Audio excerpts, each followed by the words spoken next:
On avait commencé à commenter ce texte du Concile la semaine dernière, voyant le préambule, les premières lignes d'introduction. Et s'il y a un élément qu'il faut bien retenir de la semaine dernière, c'est quelque chose qui va effectivement ressortir bien souvent dans notre étude de la liturgie, c'est cette dualité qui en même temps forme une unité entre le corps et l'âme. Effectivement, notre caractère incarné qui va être essentiel dans le langage de la liturgie, où le Seigneur va parler à notre cœur à travers notre corps, en respectant justement notre nature humaine. Donc ça, on aura l'occasion après de commenter tout ça.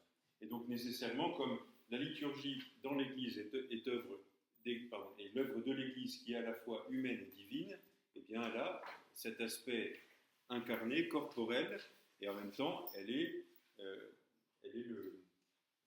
demeure de ces réalités divines que nous allons voir un peu plus précisément aujourd'hui en attaquant le premier chapitre de Sacrosanctum Concilium.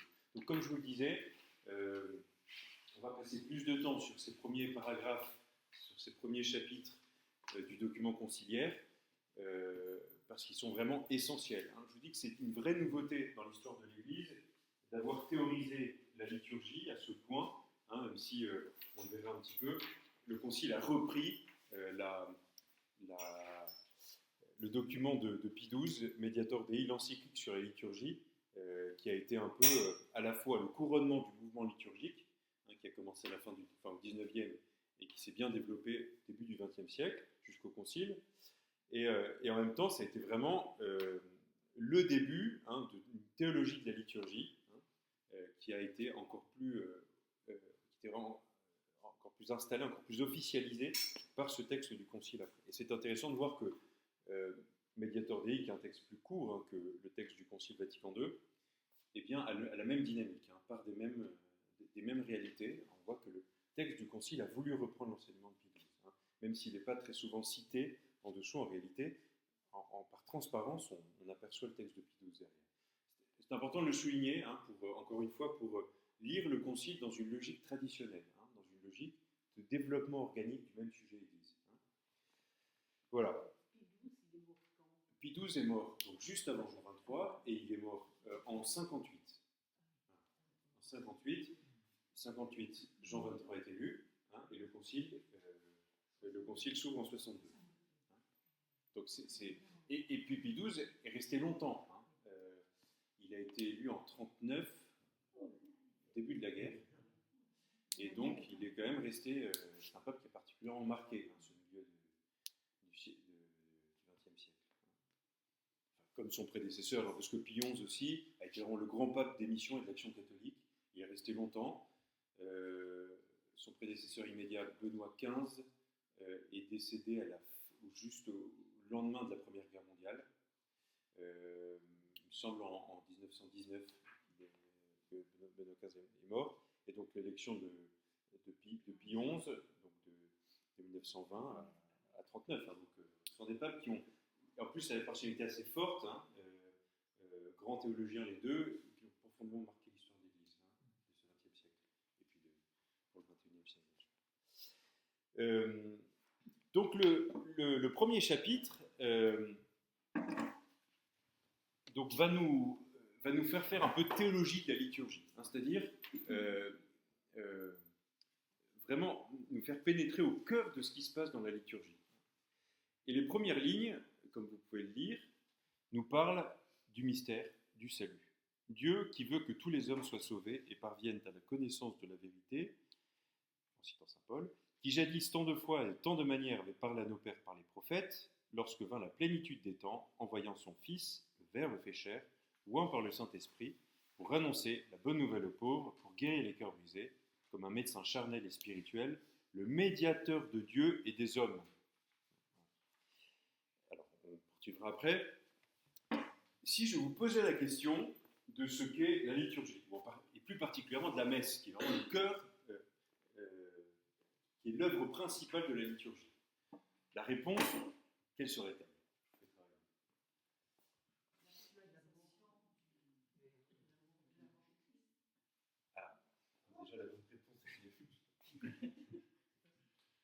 l'actualisation de, enfin, on va dire du mystère pascal. Hein.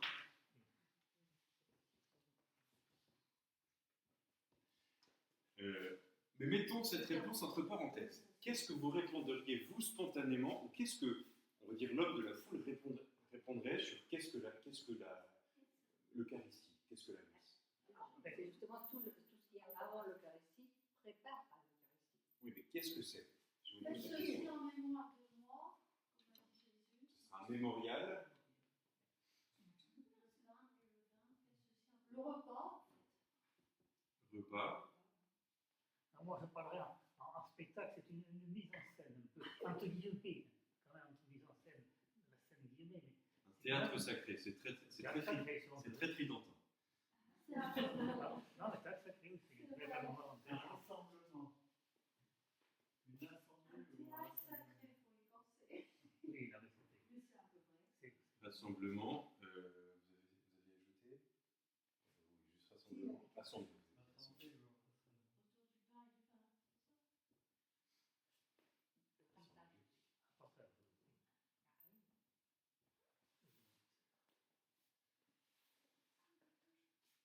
Bien, il y a eu des réponses qui sont tout à fait dans la ligne L'expression de la foi, quand même aussi. de la foi. Ah, oui, on peut pas, ça y est. On peut y être sans y penser.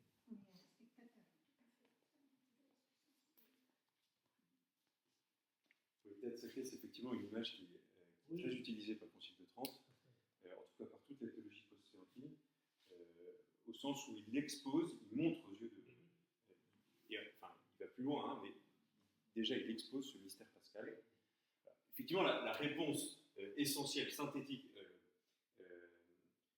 vraiment l'essence même de ce qu'est la liturgie, c'est l'actualisation du mystère pascal. On va voir effectivement que le Concile revient là-dessus.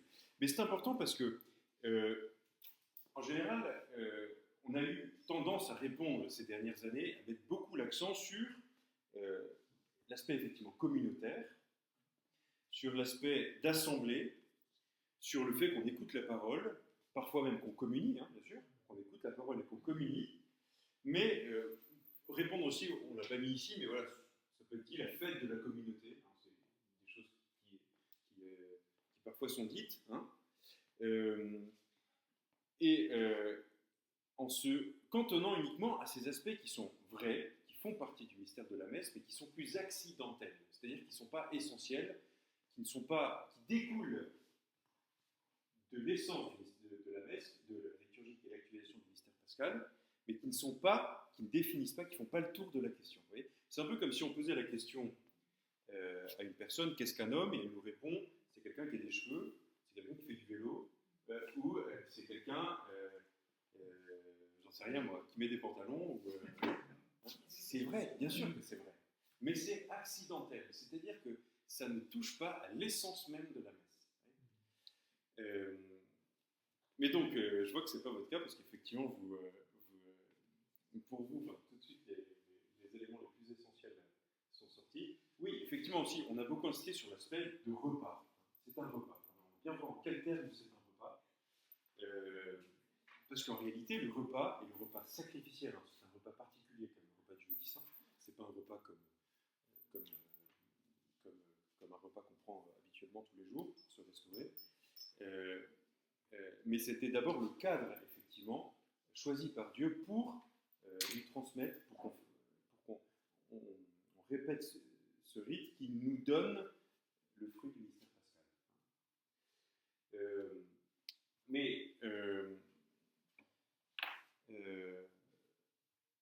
Voilà, bon, en tout cas, je voulais insister là-dessus pour montrer que le Concile, dès le début, nous présente le cadre, l'horizon,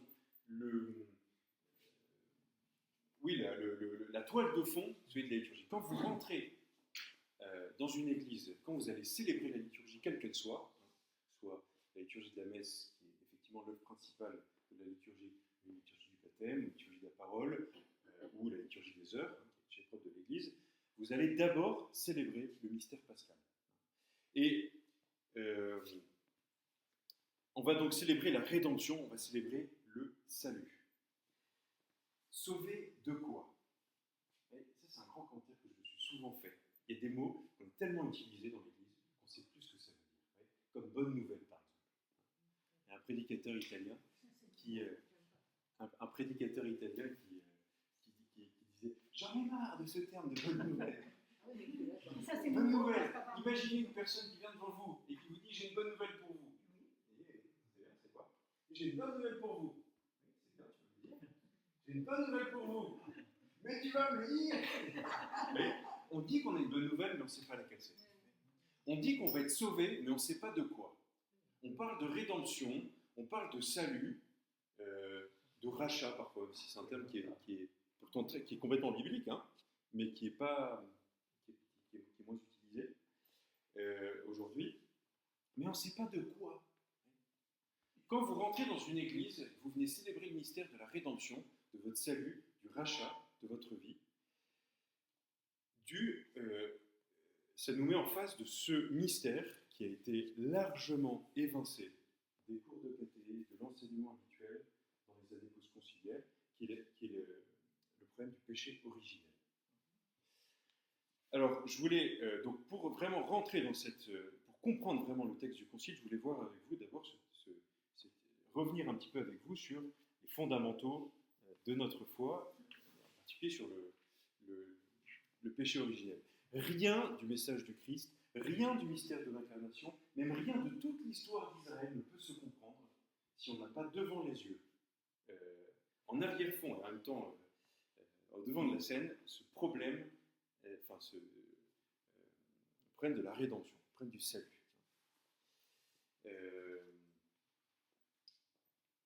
Et d'ailleurs, vous voyez, quand on parle à des gens qui sont loin de la foi, une manière, je pense que c'est la manière essentielle de faire résonner la bonne nouvelle du Christ pour eux, c'est d'abord de les mettre en face ce mystère de la mort, de la souffrance, qui est en fait le mystère du péché originel. C'est l'explication de l'Église pour essayer de comprendre ce mystère qui nous secoue tous, qui est le mystère de la mort, de l'échec. On est fait pour la vie et pourtant, tôt ou tard, on fait l'expérience de la mort. Alors la mort qui vient effectivement séparer l'âme de notre corps, mais toutes ces petites morts qui viennent secouer nos vies et qui nous rendent l'existence blessée, en tout cas assez douloureuse. Quoi, hein. Alors le catéchisme de l'Église catholique est vraiment un chef-d'œuvre, hein, il faut bien reprendre souvent. Elle nous parle, donc je vous avais dit une bêtise, hein, je vous ai dit qu'il avait été publié en 80, en réalité il était publié en 92, hein, donc un peu plus tardivement. Hein. Mais ça reste de toutes les manières vraiment une des grandes œuvres du pontificat de Jean-Paul II, hein, qui a voulu vraiment, à la lumière de ces textes du Concile Vatican II, et bien sûr de la parole de Dieu et de la tradition de l'Église, eh bien redonner un peu un condensé de la foi pour notre temps. Hein. Alors il y a toute une... au tout début du catéchisme, hein, vous savez que la première partie du catéchisme, elle parle du credo. Hein, je crois en Dieu. Hein.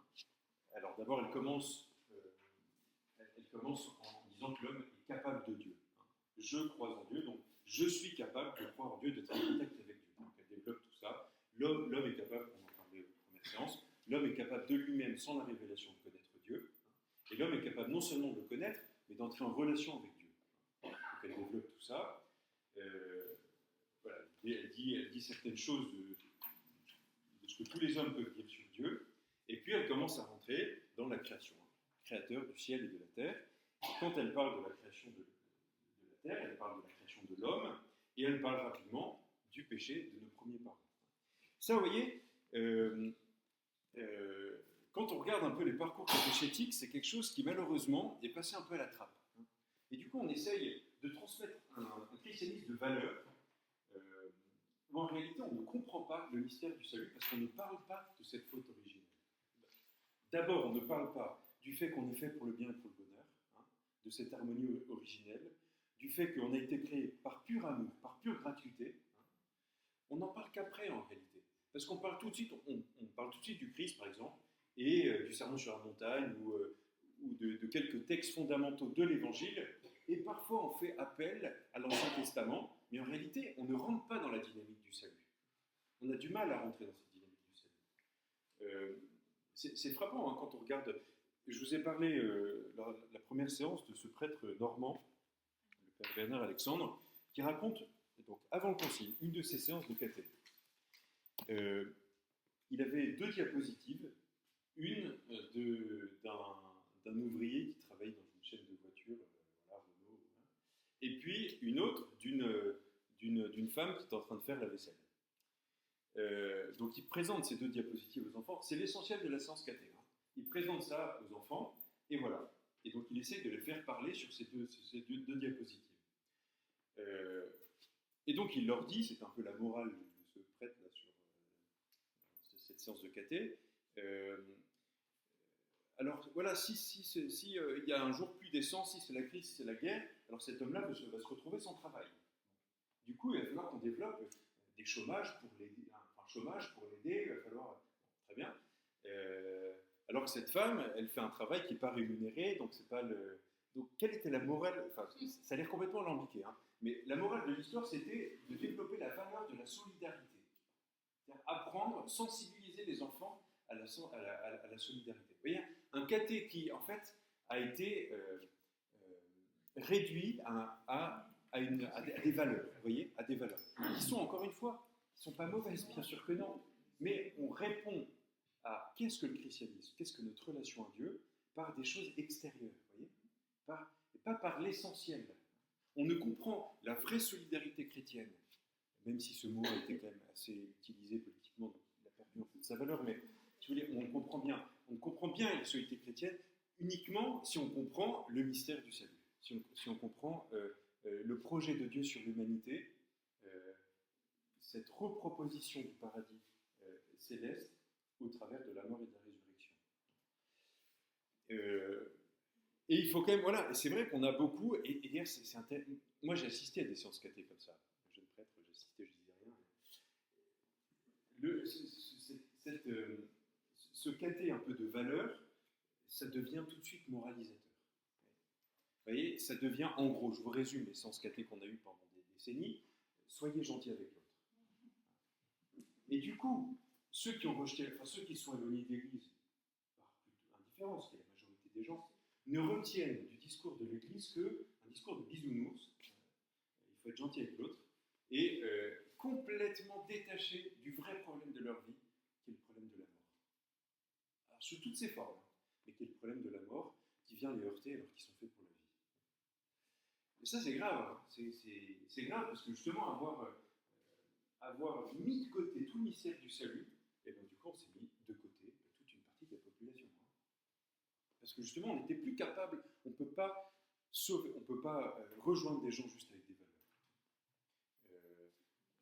Le Seigneur rejoint les gens par sa présence ressuscitée, sa présence corporelle et divine ressuscitée, par cette rencontre, et pas d'abord par le discours extérieur. Et c'est pour ça que, vous voyez, on ne commence jamais, parce que finalement, parler de la solidarité, d'être gentil avec l'autre, c'est le domaine de la morale. Et la morale, ça vient après. Quand 2 personnes tombent amoureuses, ce qui les saisit, c'est d'abord, je ne sais pas, l'aspect extérieur, les qualités, enfin, tout un ensemble qui va saisir l'attention de l'un et de l'autre et qui va les faire s'attirer et puis du coup créer l'amour. Et petit à petit, on va comprendre, en connaissant la personne, comment il faut se comporter avec elle. Parce qu'on connaît ses goûts, on sait voilà, quels sont ses... Et plus on avance, plus on sait de quoi elle est faite, et donc du coup, on va se comporter d'une certaine manière. Mais on ne va pas commencer tout de suite par le comportement, voyez, par la morale. Et nous, c'est ce qu'on a fait un peu, en réduisant l'ensemble de la vie chrétienne à un truc de morale. Et en fait, on fait la morale, du coup. On fait la morale, et il n'y a rien de plus insupportable que de faire la morale quand on ne sait pas pourquoi. C'est-à-dire qu'en fait, quand on comprend le mystère du Christ, quand on connaît le Christ, on comprend pourquoi il faut se comporter comme ça. Et du coup, ça ne devient pas moralisateur. On accepte de l'entendre. Je ne sais pas si vous avez cette expérience peut-être moins en France, mais en Italie, dans les pays sud-américains, c'est extrêmement présent. C'est ces homélies qui sont en permanence « vous devez, vous devez, vous devez, vous devez ». En Italie, c'est « dovete fare questo ». Et en espagnol, c'est « aike, aike, aike ». C'est insupportable. Moi, c'était vraiment un discours qui me faisait sortir de l'église. C'est insupportable. Parce que il faut rendre compte de pourquoi il faut se comporter comme ça. Il faut dire que c'est beau, que c'est bien. Vous voyez? Ça devrait être une conséquence. Exactement, exactement. C'est une conséquence. On a contemplé la beauté avec notre intelligence. Et du coup, tout notre être va y aller. Il n'y a même pas besoin de dire aux gens, quand on leur fait contempler le bien, il n'y a pas besoin de leur dire, vous devez y aller. Oui, C'est évident. évident. C'est évident. C'est comme ça que fonctionne l'homme. Dès qu'il a pu contempler avec son intelligence que telle réalité était bonne, il y va. Il y va. C'est quelque chose de presque automatique. Vous voyez? Il n'y a pas besoin de lui dire, allez, tu dois y aller. Bon, même si bien sûr il y a une pédagogie, et parfois à cause du péché justement, eh ben, il y a besoin parfois de donner un peu de pied derrière, mais enfin pas tout le temps quoi. Alors, oui donc voilà un peu ce préambule pour qu'on revienne un peu sur cette réalité du péché originel. Hein, qui du coup, alors c'est pas premier, hein, c'est-à-dire qu'avant Dieu nous a créés pour être en harmonie avec lui, hein, pour le bien, pour le bonheur. Hein. Ça, c'est l'essentiel. Après, on pourrait effectivement développer, j'espère qu'une année, on aura le temps de faire le commentaire du livre de Genèse, qui est absolument incroyable, qui est vraiment, qui est un livre extraordinaire, tant sur la réalité du mariage, que sur la bonté de la création, que bien sûr sur le péché originel, sur l'explication, en tout cas la lumière que ça donne sur le mystère du mal. Voilà, c'est un livre extrêmement riche. Voilà, le fait que Dieu ait créé l'homme à son image, ça commence comme ça, dans le paragraphe. Hein, bon, je ne vais pas tout vous lire, hein, mais donc l'homme d'abord créé à son image, il était appelé à vivre en amitié avec Dieu, dans le paradis terrestre, vous savez que les enfants sont paradis terrestre, pour rentrer au paradis céleste. Hein. C'est très important ça au début. Hein. C'est-à-dire qu'ils sont créés dans cette harmonie initiale avec toute la nature, hein, avec les plantes, les animaux, avec eux-mêmes, avec Dieu. Hein. C'était absolument parfait. Mais le Seigneur leur appelait à plus. Quelque chose qui dépasse complètement leur imagination. Il les appelait, comme nous, au paradis céleste. Mais il fallait vivre l'amitié dans l'obéissance. Accepter de ne pas être les patrons, d'être soumis à Dieu. Et ça, ils n'ont pas voulu. Voilà. Ils n'ont pas voulu. Donc voilà, Catéchisme nous dit, tenté par le diable, l'homme a laissé mourir dans son cœur la confiance envers son Créateur. Exactement ce qui se passe à chacun de nos péchés. C'est toujours la même chose. En abusant de sa liberté, a désobéi au commandement de Dieu. Et c'est en cela qu'a consisté le premier péché. Tout péché par la suite sera toujours une désobéissance à Dieu et un manque de confiance en sa bonté, ce que je vous disais. Voilà, l'homme s'est préféré lui-même à Dieu, et ce que je vous ai dit souvent, pardonnez-moi pour citer un homélie, souvent j'insiste sur le fait que l'homme pense que Dieu est un tyran, et qu'il n'est pas l'origine de son bonheur, mais que Dieu est un tyran pour l'homme. C'est ça qui se passe au fond du péché. Alors, évidemment, on ne peut pas utiliser le terme tyran, c'est un peu fort, mais c'est-à-dire que c'est un ennemi de mon bonheur. Alors que, justement, c'est tout le contraire. Mais il a eu cette petite voix à l'intérieur de lui-même qui disait, mais attends, mais s'il te demande de faire ça, c'est pas forcément pour ton bonheur, c'est peut-être parce que, en fait, il a peur que tu prennes sa place. Ouais. C'est exactement ce qui se passe à chacun de nos péchés. Et parce qu'on pense que faisant comme ça sera le bonheur. En réalité, c'est le contraire. Tu ne veux pas faire confiance à Dieu. Voilà, donc immédiatement, conséquence, eh bien, ils ont eu peur de Dieu, ils se sont conçus une fausse image de Dieu, celle d'un Dieu jaloux de ses prérogatives. Donc l'harmonie dans laquelle ils étaient, établie grâce à la justice originelle, est détruite. La maîtrise des facultés spirituelles de l'âme sur le corps est brisée. C'est important, cette hiérarchie dont je vous parlais la dernière fois, entre l'âme et le corps, entre la réalité spirituelle et la réalité corporelle, est brisée. Il y a quelque chose, le corps va avoir tendance à exercer une tyrannie sur l'âme et ne pas le laisser agir. C'est cette phrase, ce cri de saint Paul, hein, malheureux que je suis, je fais le bien, le mal que je ne voudrais pas faire, et le bien que je voudrais faire, je ne le fais pas. C'est cette tyrannie qu'il y a au fond de nous-mêmes et qui n'est pas supprimée par le baptême. Ça, l'union de l'homme et de la femme est soumise à des tensions. Hein, donc, en moi-même des tensions, avec au sein du couple, hein, l'homme et la femme, et du coup dans la société, hein, ces tensions. Et du coup, c'est l'ouverture à la mort, à la souffrance. Hein. Donc ça, je ne vous refais pas parce que vous vous savez bien ça, la mort fait son entrée dans l'histoire de l'humanité. Depuis ce premier péché, une véritable invasion du péché inonde le monde. Hein, c'est tout de suite après, fratricide de Caïn sur Abel.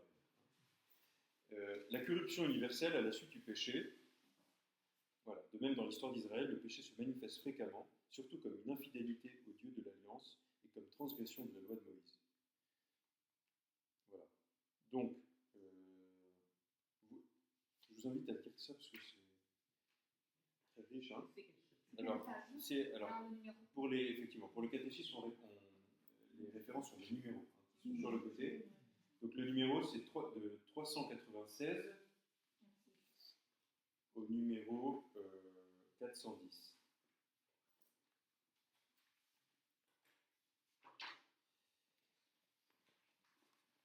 Alors pourquoi est-ce qu'on a arrêté d'en parler?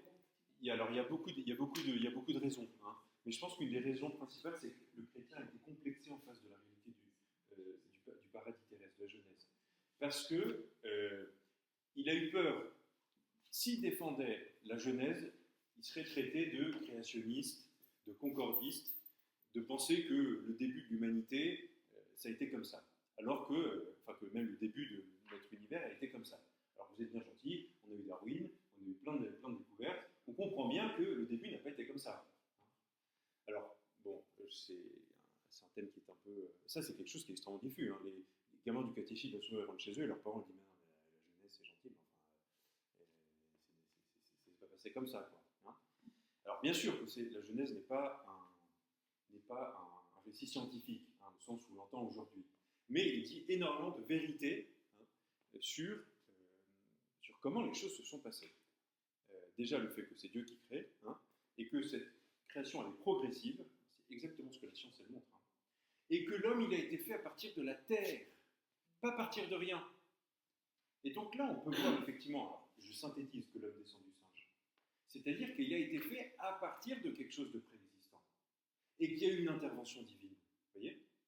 Il y a eu une intervention divine qui a permis de faire un saut, le saut gigantesque qu'il y a entre la glaise et l'homme, mais qui est le même entre un animal et l'homme. Parce que pour faire surgir la vie intellectuelle, il faut nécessairement une intervention divine. En tout cas, une intervention d'un sujet supérieur qui soit capable de mettre ça dans l'animal. Et donc, il y avait déjà des éléments, vous voyez. Alors, c'est sûr qu'il y a une certaine interprétation un peu à la lettre, hein, littérale, de ce texte, qui n'était pas en réalité pas une interprétation catholique, avec lequel le chrétien avait un peu de mal, quoi. Il ne savait pas tellement comment se positionner. Du coup, il a préféré ne pas en parler ou dévaloriser ces textes-là. L'Église a toujours, et ça c'est Pie XII qui a clairement répondu là-dessus, que de toutes les manières, quelle que soit l'évolution, la mise en place, si vous voulez, des créatures au long de l'histoire de la genèse de notre univers, il y a eu au début un couple. Il n'y a pas eu plusieurs couples, il y a eu un couple. Et on descend tous de ce couple-là. Ça, c'est quelque chose à tenir de foi.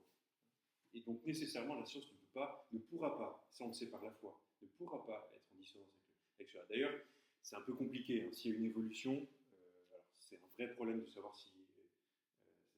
c'est un thème que j'ai étudié en fin de cycle. Enfin, j'ai fait mon mémoire là-dessus. C'est difficile d'arriver à établir qu'il y ait une évolution telle que Darwin la propose. Qu'il y ait une évolution au sein des espèces, d'accord? Aujourd'hui, la science n'arrive pas à trouver les marques, si vous voulez, d'un saut entre les espèces. C'est-à-dire qu'on passe de tel poisson à une vache, si vous voulez, enfin, bien sûr, des étapes, mais enfin, la science n'arrive pas à établir ça. D'ailleurs, un des postulats de la phylogénie, donc la science de l'évolution des espèces, c'est de dire qu'on ne peut jamais retrouver l'ancêtre commun. Donc, c'est un peu facile, quoi. C'est-à-dire que s'il y a un ancêtre commun entre le singe et l'homme, on ne pourra jamais retrouver son ancêtre. Pourquoi?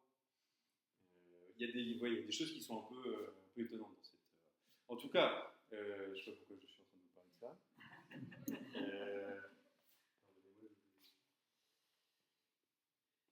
Oui, bon, c'est pour dire que l'intervention divine... et voilà, exactement. Ce qu'on appelle le monogénisme. Hein. Au début, il y a un couple. Un seul couple, Adam et Ève. Hein. Et ça, c'est ce que dit le texte de la Genèse. Hein. Oui, parce qu'effectivement, s'il devait y avoir plusieurs... essayez de vous représenter le truc. Il faut forcément qu'arrive au même moment, si on suit cette vision matérialiste de l'évolution, il faut qu'au même moment, plusieurs espèces évoluent dans le même sens.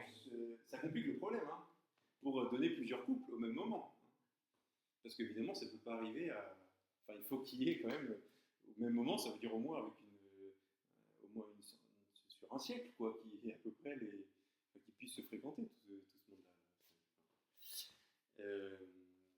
Donc voilà, donc l'Église maintient ça comme deux fois, ce monogénisme, et aussi cette première épreuve, hein, cette première épreuve qui a été celle qui a donné lieu au péché des origines.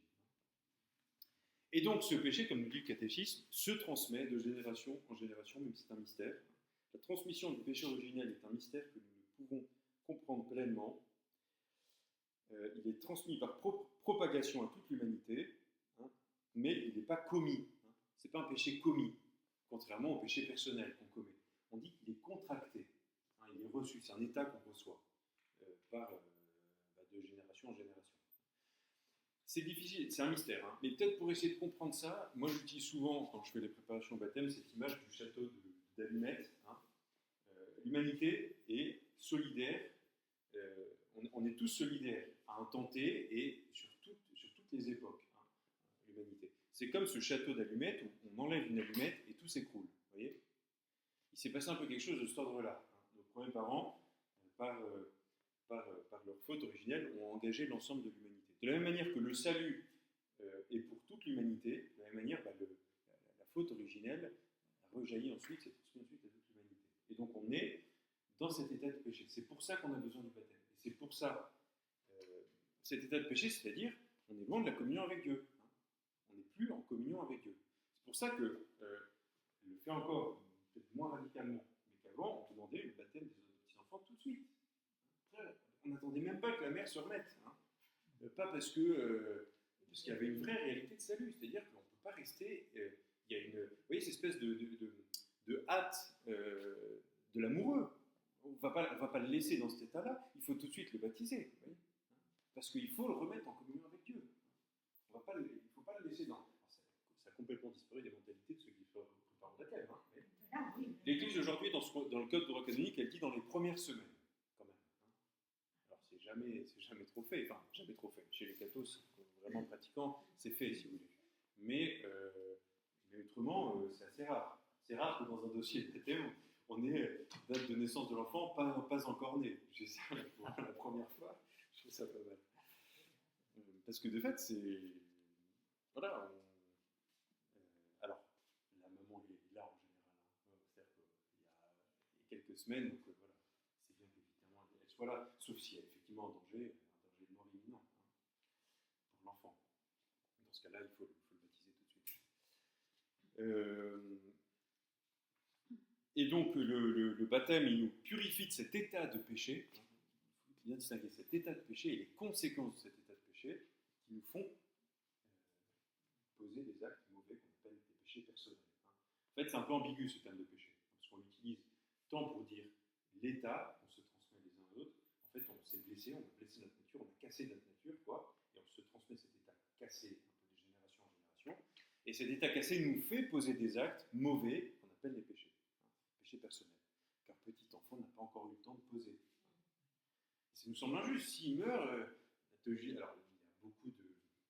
En ce moment, ça fait pas mal de remous ces dernières années sur la question des limbes. Parce que vous savez que jusqu'à il y a peu, on disait qu'un petit enfant qui n'a pas reçu le baptême, qui était décédé, il n'allait pas au paradis, mais il allait dans les limbes. Bon, en fait, l'Église le dit toujours, hein, mais c'est une option théologique, c'est pas une affirmation définitive. D'accord ? Et donc, ces derniers temps, il y a eu pas mal de débats là-dessus. Notamment, il y a la Commission théologique internationale qui a publié un document là-dessus, en disant que très certainement que le Seigneur, quand même, pouvait une sorte de baptême de désir. Quoi, voilà. Benoît XVI n'était pas favorable aux limbes, Jean-Paul II non plus, mais ce n'est pas du tout une question tranchée, hein, encore. Mais enfin, c'est pour montrer à quel point le baptême est nécessaire au salut. Hein. C'est là où on reçoit cette purification de notre état et qu'on est restitué dans notre communion avec Dieu. Mais on conserve, et ça vous le savez bien, je sait bien, on conserve cette facilité à pécher. On a toujours cette tension entre le corps et l'âme. Hein. Le Seigneur a voulu nous garder cela. Pourquoi? Pour que notre liberté puisse s'exercer. Pour qu'on puisse le choisir malgré cela. Pour qu'on puisse vivre cette purification comme l'or au creuset, hein, à travers justement notre nature un peu bancale. Hein, dire non à cette pente facile pour dire oui à Dieu pour que nous puissions rentrer dans la béatitude éternelle. Voilà, donc voilà, le baptême fait tout et en même temps ne fait pas tout, dans le sens où on garde encore cette facilité, ce foyer du péché, cette facilité à pécher, et donc il va falloir lutter. C'est ce que dit le catéchisme après. C'est que voilà, c'est que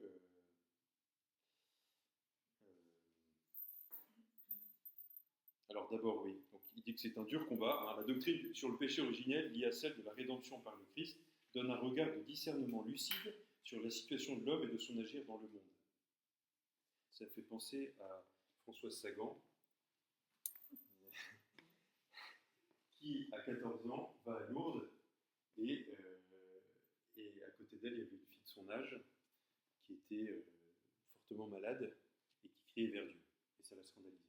Elle dit, c'est pas possible que Dieu puisse laisser ça. Qu'il soit en face de ce problème de la mort et de la souffrance, qu'il soit muet. C'est pas possible. Et du coup, elle s'est éloignée, du coup, elle a éjecté la foi de sa vie. Hein. Mais c'est pour dire que c'est vraiment, enfin, c'est un problème, c'est un problème qui touche profondément l'homme, hein, qui atteint profondément l'homme, qui c'est le problème de l'homme, hein, et que toute la rédemption, elle n'a pas du tout contemplé à ce moment-là la rédemption du Christ, hein, mais que toute la rédemption, c'est la réponse à ce problème du mal. Hein. Je sais jamais si c'est Peggy ou Claudel, vraiment à chaque fois que je révise mes sources, mais disait que le Christ n'est pas venu pour supprimer la souffrance, et même pas pour l'expliquer, mais pour la remplir de sa présence. Et du coup, effectivement, pour la supprimer à terme, hein, en nous faisant rentrer, en l'utilisant, cette souffrance,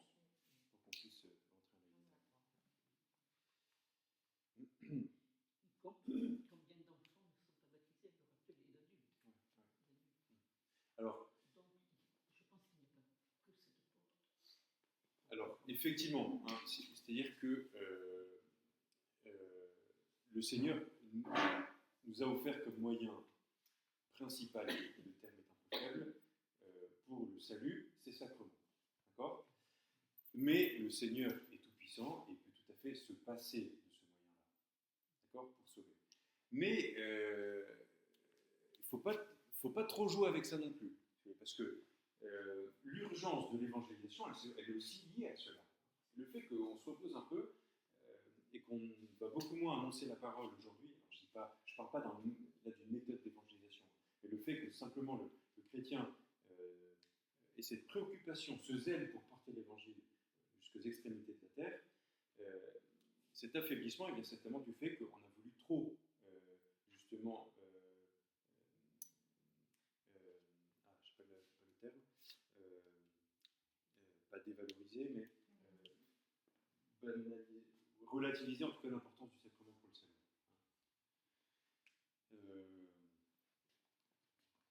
Là, je pense que vous aurez des réponses là-dedans.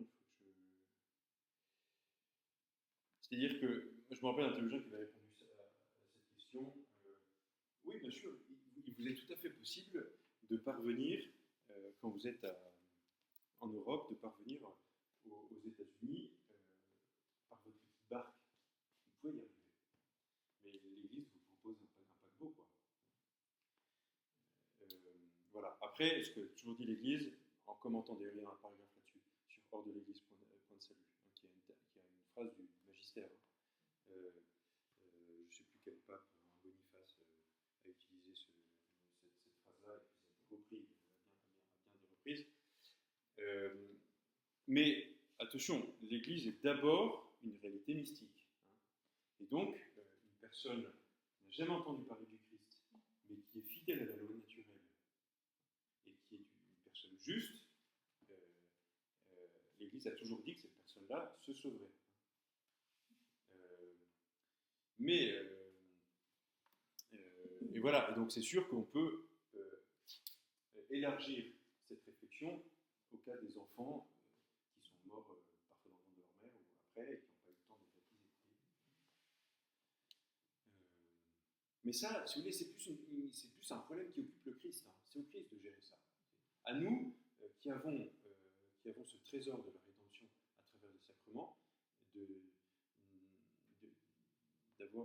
les utiliser généreusement pour le salut du monde.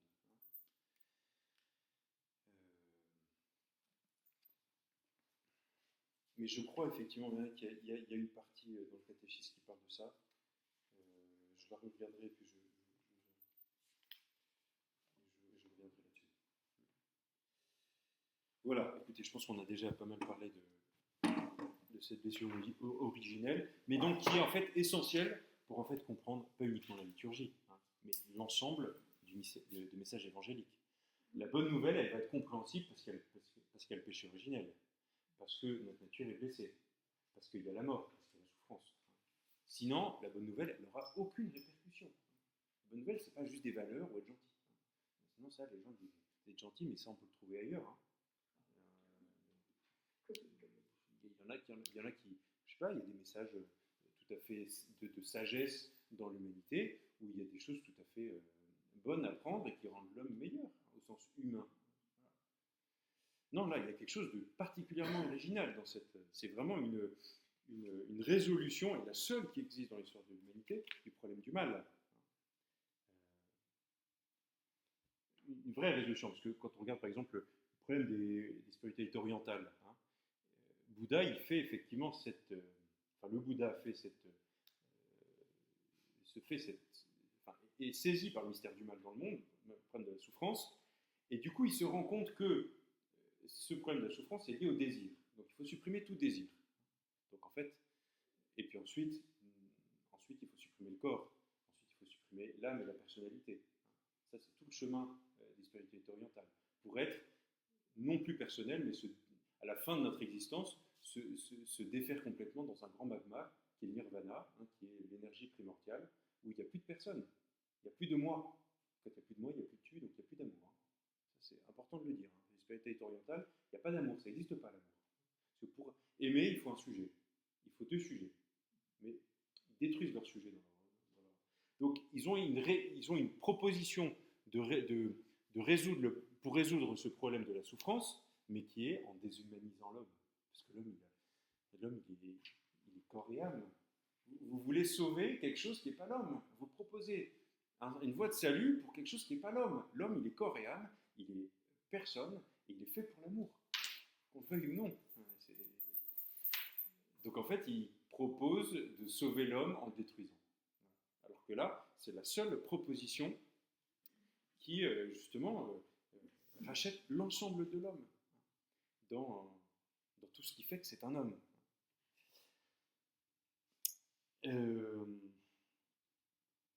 Voilà, donc ce paragraphe 5 là nous dit, donc c'est l'humanité du Christ, hein, qui est l'instrument de notre salut, hein, donc c'est toute l'incarnation, hein, c'est toute l'œuvre de l'incarnation, et donc l'œuvre de la rédemption ensuite est précisée, donc je continue ma lecture là de Sacrosanctum Concilium,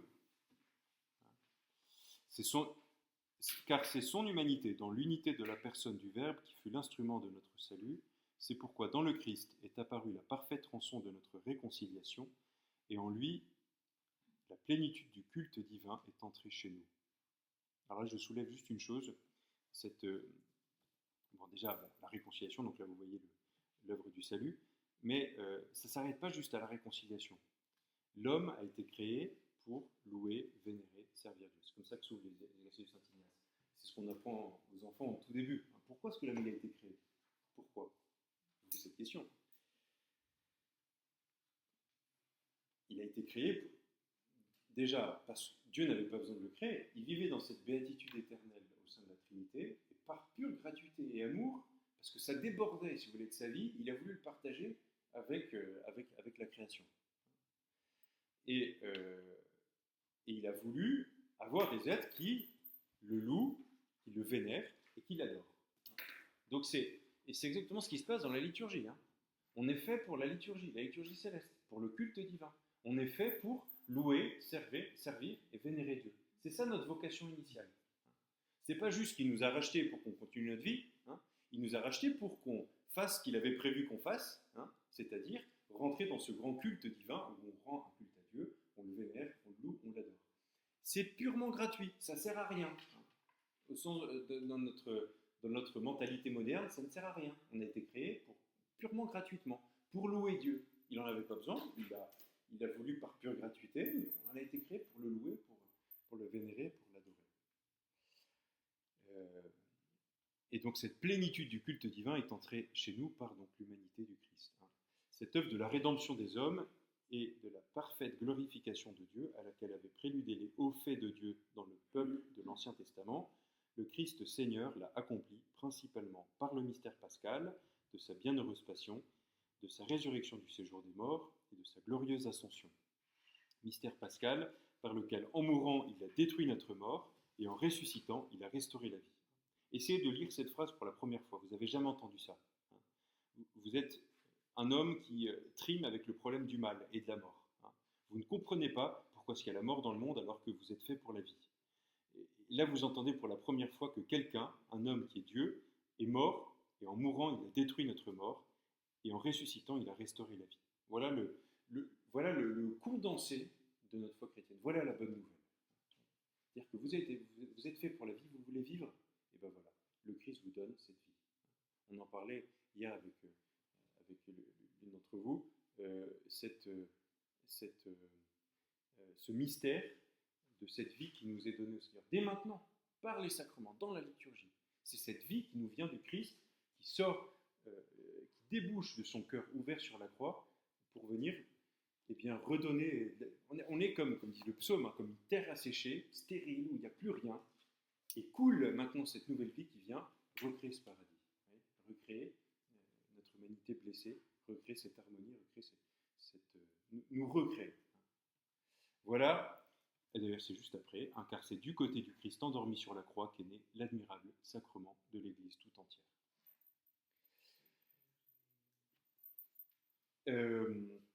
J'insiste vraiment là-dessus, sur ce mystère de la rédemption, parce qu'encore une fois, comme je vous le disais, c'est le panorama, c'est le cadre, c'est la toile de fond de la liturgie. Vous rentrez dans l'Église pour célébrer le mystère du salut.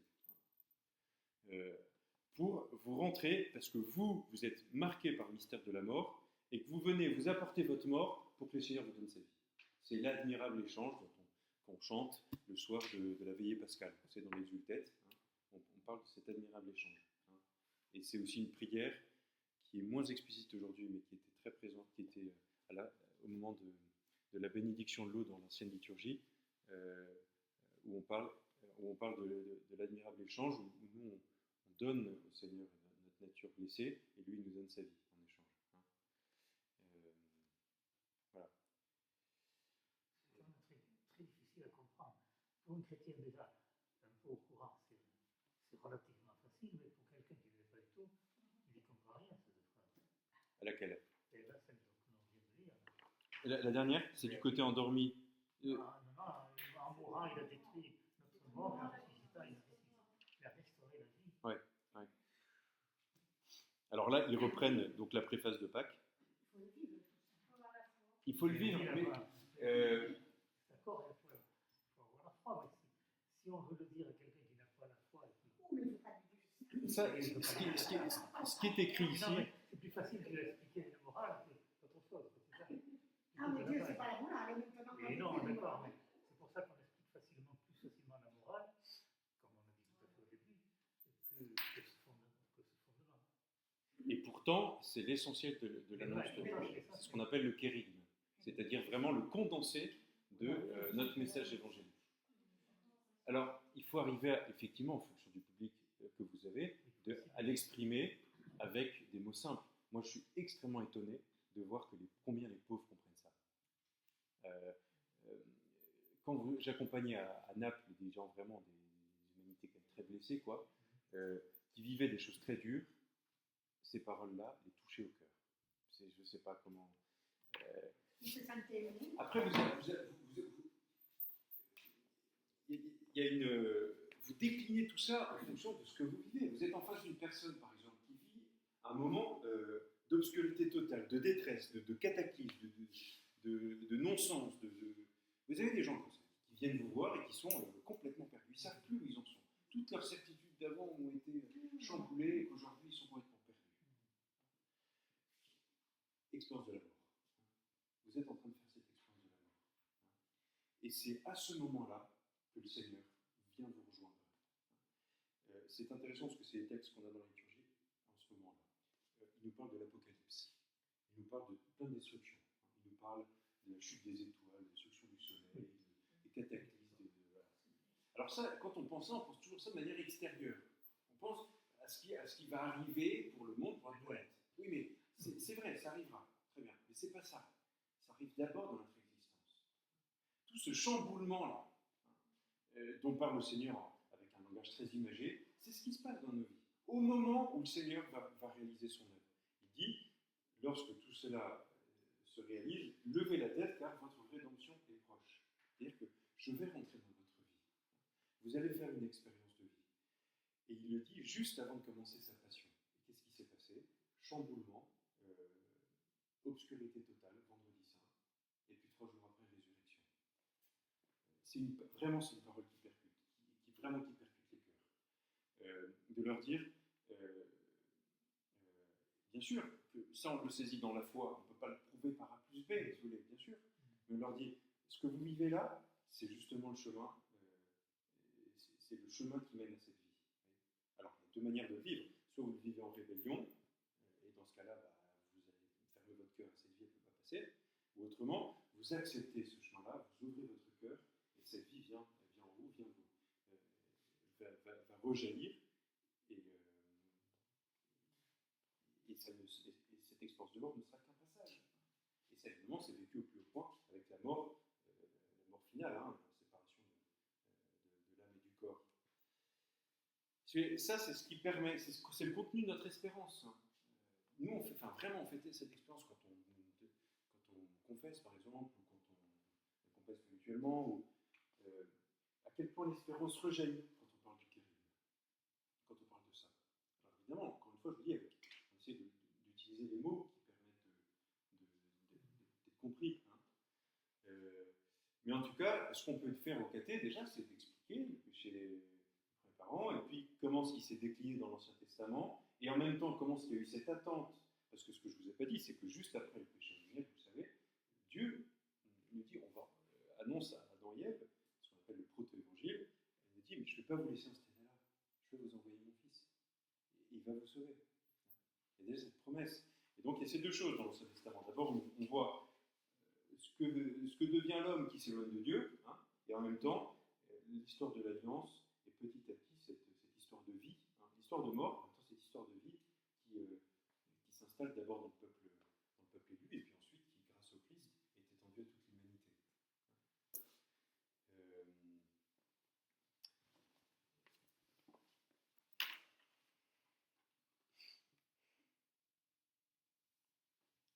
J'ai 5 minutes. 5 minutes pour... Oui, alors peut-être en 5 minutes, du coup, c'est ce que je vous disais au début.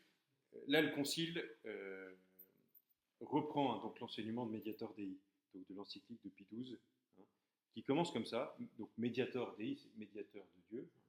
Et donc, c'est tout de suite le mystère de la rédemption. Il va parler de la liturgie, mais il nous introduit avec le mystère de la rédemption.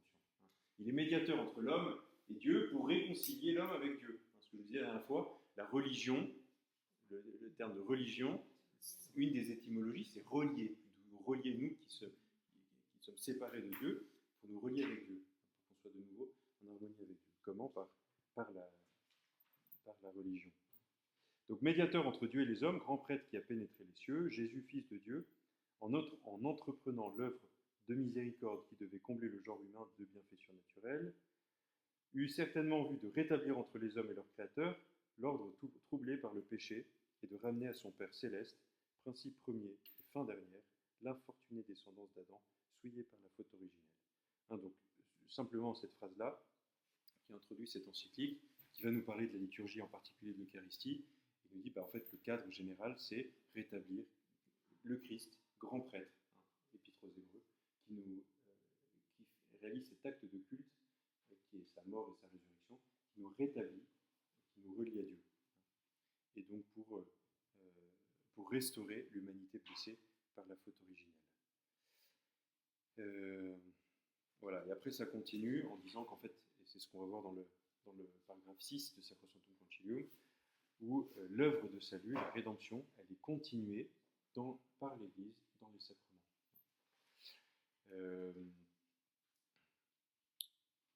Parce que cette œuvre-là, ce mystère pascal, à la fois c'est réalisé une seule fois, ce que dit l'Épître aux Hébreux, dans la mort et la résurrection du Christ, mais qu'elle est continuée. Il y a souvent c'est déjà fait, mais en même temps ça continue dans l'histoire de la théologie, de la Bible, de la révélation.